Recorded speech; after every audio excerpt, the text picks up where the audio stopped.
Today, I'm really excited to be joined by Liz, and we're going to talk about community and the power of networking. But before we dive into that, maybe Liz, you can introduce yourself and talk about why you're the right person to talk to us about this. Hi, well, thanks so much for having me, Mel. I'm really excited. For anyone listening or watching who I don't know, I'm Liz Best.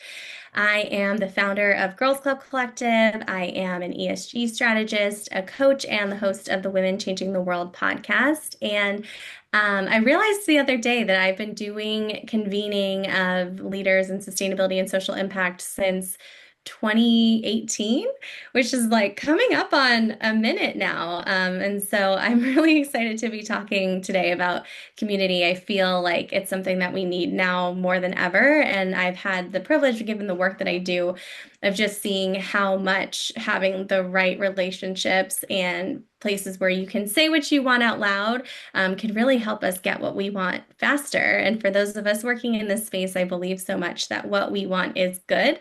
And so I'm here to help facilitate the connections that help us make more good happen even more quickly than we often think is possible. Man, that's beautiful. I love that. And I think as a practitioner, thinking about how small so many of our teams are, being able to be in a community where we can not recreate the wheel and, go off of best practices and engage with others is so powerful and exciting. So definitely love all that convening. And we're very lucky that you've been doing it for so long. Since it is core to what you've been building, what you've been working on, and thinking about how networking and saying what you need or want or are looking for is kind of a thing that we don't talk about too often. How do you see this as a leadership superpower? And how do you recommend people kind of lean into what can sometimes feel uncomfortable? Yeah, it's a great question. And I do think, look, this is something that did not come naturally to me. And I feel like that's important to underline. And I still remember when in my first corporate job, I like occurred to me, I think through the magic of like some conversations and maybe some coaching that I was receiving that like, oh, wait, like I have a vision for what I want my role to look like. And I could just start telling people and asking for it.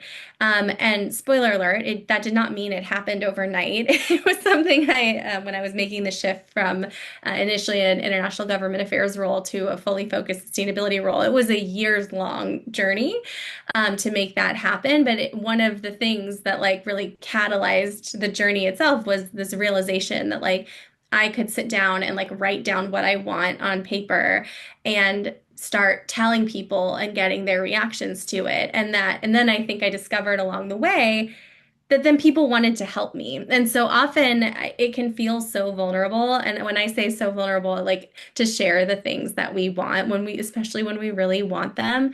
And that's where I think having relationships with people that are not transactional, that are like human to human. Like, I know what reality TV show you like watching, or I know your favorite cocktail or mocktail, like those kinds of relationships with people. Like, then those are the people I think who like we can practice that kind of vulnerability with. And they're often also people who can then help open doors because I feel like I'm always so excited for an opportunity to be generous. The reality is, like, so many of us want to help, but we can't help people if we don't know what they want. And so, a huge part, I think, of activating this like leadership skill is like, getting clear on what you want and then really making sure that like consistently on an ongoing basis we are building relationships with people who we want to help and who want to help us back so that in those moments when we do have that clarity and we have an ask, there's people who we can start with. Those people in our corner and thinking about how you've nurtured, that seed and now you have a flower that you can look at and ask what you're looking for is totally the right way to do it. And I think is a great skill set to have. And I think that when we are looking at, you know, um, having a vision, sometimes it's not, a fully fleshed out vision. And that's also amazing to have those authentic connections where you can help workshop and think about like, hey, how could I make this idea better? Or like, can you poke any holes in it? Like, what do you think? And I've also seen that over 90% of professionals feel that networking has helped them to grow in their career. So really thinking about how your network can help you reach your goals and not being fearful of the people around you, but that they're there to kind of help lift you up a bit. I think one thing that like is a growth edge for so many of us is, as you named, Mel, it's like, how do we get more comfortable, like letting people witness us in process? Because it doesn't need to be this like ta-da moment of like, I have the exact formula for the exact thing that I want next, but how can we get more comfortable with uncertainty, with saying I don't know, with saying these are the things that I'm exploring? Because the other thing that I've learned and I know to be true is that when people help us, they become invested in us. And so it's like that means we have to be willing to ask for help before we have like the perfect vision on paper. Because that's how we get people who genuinely feel like invested in us as cheerleaders and hype women. Absolutely. I want to be surrounded by so many hype women. So, thinking about how to build that kind of authentic relationship, and it sounds like what you're describing is a lot of the stuff that I have the privilege to employ or think about, how to build those authentic questions or kind of engagement with people. I wonder if how you generally recommend non-transactional relationship building, because I think that it's intimidating for a lot of people to just make that first step to even try and network, but then to go beyond that and to remember something personal is even more scary. So, what do you generally recommend? Yeah, it's a great question. And I do think it's like making sure that in an intro conversation with a new person that you're asking questions, that you're asking interesting questions. And I will also say too, especially in contexts where maybe you asked for that meeting, taking some time to do some homework, so that you're showing up and you're not asking someone about information that you could have easily found with like a quick search, but that you are taking some time to find out information about that person so then you can get a level deeper and have a more interesting conversation. And then honestly, I believe that follow up is everything. Follow up is how we go from a one-time thing where like maybe you'll remember that person, maybe you won't, to, oh yeah, like I'm a fan of that person. And for that, I'm like honestly setting reminders on your calendar. It's like when I connect with someone and I'm like, oh, I definitely want to make sure to follow up with that person. And I will say I'm like definitely not perfect at this.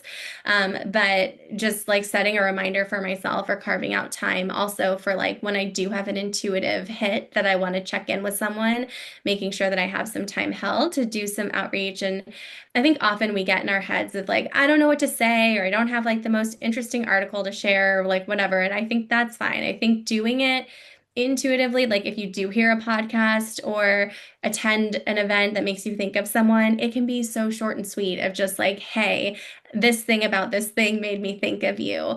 It doesn't have to be like perfect or cute. And it can also just be like, hey, I was thinking about you. I would love to catch up if you have time. And if you don't, like, great, I'll check back in at some point in the future. Again, I think it's just really making sure that you have something in place that like creates the conditions for you to follow up where you want to build a relationship. But I think follow up is really everything here. I love that list of ways to follow up and some tricks to make it simple and not scary. I also think one thing that I see as a low-hanging fruit, potentially, maybe I'm exaggerating here, is congratulating people. I feel like people use social media to say a lot of things that I personally wouldn't say in the public domain, but if they're putting it out there, then that's a great kind of intro and segue to re-engage with somebody. And generally, people like positive feedback, so can reopen a door as well. Oh, I love that. That is such a great idea. I'm totally adding that to my list of tips and tricks because, yeah, whether it's like a public LinkedIn comment or taking the time to just send someone a quick DM or email, you are probably in like the top, 1% of like people to engage with that news. And like if it is something someone feels proud enough of to share publicly, they're going to remember that you took the time to reach out. Absolutely. And thinking about that, when we think about how we want to humble brag or think about the different ways that we can lead, but maybe not have all the answers, what are the ways that our network can kind of help us lean into this? I think owning our brilliance and our magic is like such a specific skill. And there's a reason why so many of us feel uncomfortable taking up space in this way. For literally centuries, those of us who are women or identify as women, it was not safe for women to be seen doing certain things, like we would have been burned at the stake. So if there's a part of you that like in your body doesn't feel safe, totally not on you. That's like a societal systemic thing. I also believe that we can rewire our bodies and our nervous systems to feel more comfortable taking up that space. One practice that I have found really, really like joy giving is just asking people when I'm catching up with or connecting with them what they're celebrating. Because people often have something or like could be pressed to figure something out. It could be something teeny tiny, like I actually enjoyed my coffee while it was hot this morning, or I made it to the gym this morning. Or it could be something really big. And often people want like reciprocal news of what you're celebrating. And I think it's like these micro moments of sharing celebration and like letting ourselves be seen that build the muscle often for like the bigger moments or the bigger shares. And it is really cool. I've seen a lot of people, especially over the past 6 years, I've been working as an entrepreneur with women in our space. I do think it's like when we do the vulnerable, edgy thing and post something big that we are celebrating, but that feels a little bit uncomfortable.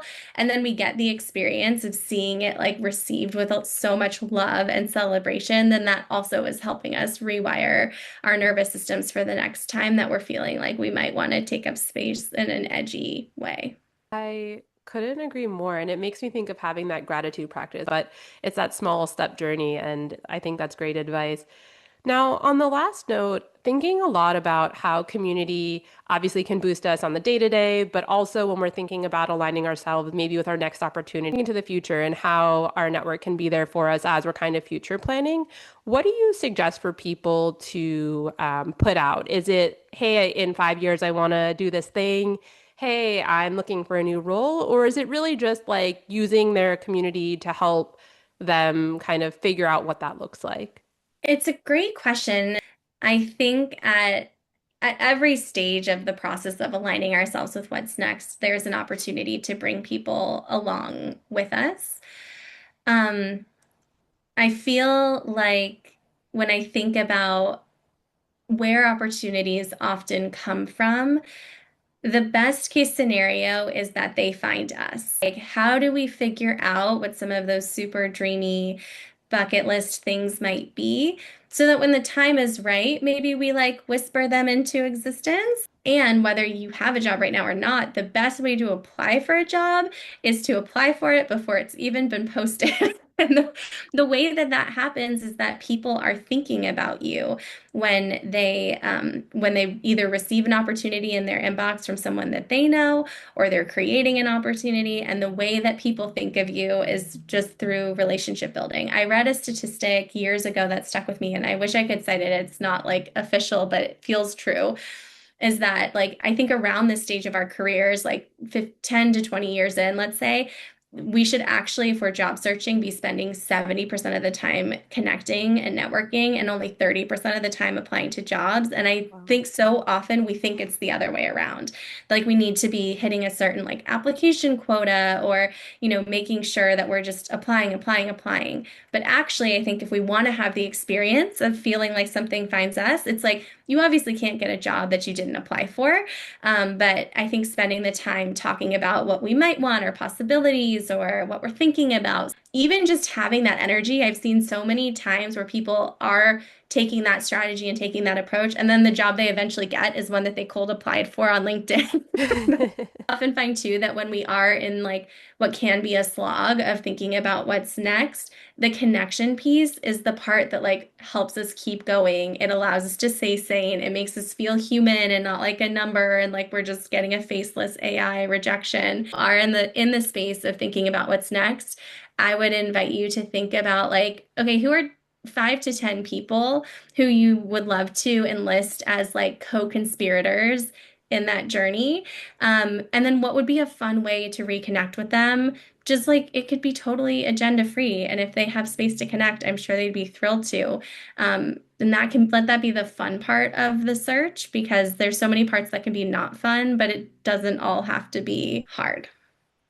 I feel like you just gave like the silver bullet way to figure out how you can engage authentically and leverage your community to achieve your dreams. And it's clear that you're a superstar community builder. And I'm so grateful that you broke it down to the basics and shared all these really amazing tips for people who are a little bit intimidated by building a community and their network. So thank you so much, Liz. Thank you so much for the invitation, Mel. This has been so fun, and I just am so here for more connection in 2026.